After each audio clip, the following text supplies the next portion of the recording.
এতিয়া কালিৰ ভিতৰতে পানীটো 10টা 11টামান বজাৰ পৰা বাঢ়িলে আৰু বহুত বেছিকৈ বাঢ়িছে। আমিতো গমেই নাপালোঁ ইমান যে পানী হ'ব বুলি। আজি ফেৰী বন্ধ হৈ থাকিলে, ৰেম চেম চব ডুবি গ'ল, পানী বাঢ়ি আছে। আজি যোৰহাটৰ অভিমুখে আহিছিলোঁ বিশেষ কাম লৈ পেলাই। মই নহয়, প্ৰায় শ যাত্ৰী আহিছিল আজি কমলাবাৰীৰ পৰা নিমতি পাৰ হ'বৰ কাৰণে। কিন্তু ব্ৰহ্মপুত্ৰ পানী বাঢ়ি যোৱাৰ কাৰণে আজি ফেৰীসমূহ বন্ধ কৰি দিলে।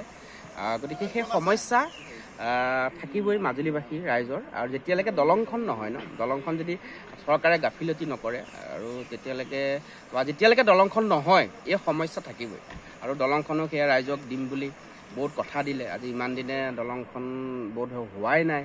প্ৰত্যেকবাৰে কৈ থাকে দলং হ'ব, কিন্তু আজি কিমান বছৰ হ'ল দলং একো কৰাই নাই।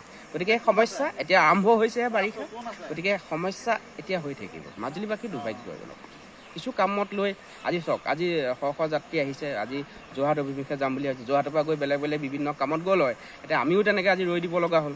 গতিকে তেনেকৈ বহুত এতিয়া যাত্ৰী উভতি যাব লগা হৈছে। এতিয়া সিপিনেও যাব নোৱাৰে, ইপিনে অফলাও বন্ধ, ইপিনেও বন্ধ। সেয়াই আৰু কি কৰিব, দুৰ্ভাগ্যজনক। এতিয়া কালিৰ ভিতৰতে পানীটো 10টা 11টামান বজাৰ পৰা বাঢ়িলে আৰু বহুত বেছিকৈ বাঢ়িছে। আমিতো গমেই নাপালোঁ ইমান যে পানী হ'ব বুলি। আজি ফেৰী বন্ধ হৈ থাকিলে, ৰেম চেম চব ডুবি গ'ল, পানী বাঢ়ি আছে।